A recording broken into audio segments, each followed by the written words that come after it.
میدونیم که ما ایران کشوری رو داریم که طوفان بلا بسیار دیده و این چند بیت رو خطاب به سران فاسد حکومت جمهوری اسلامی، اگرچه گوششون بدهکار به این موضوع نیست.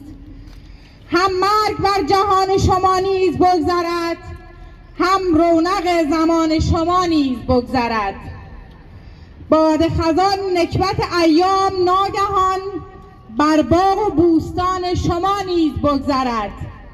ای تیغتان چو نیزه برای ستم دراز، این تیزی سنان شما نیز بگذرد.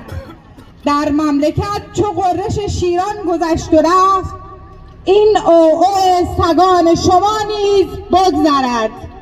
آن کس که اسب داشت غبارش فرو نشست، گرد سم خران شما نیز بگذرد.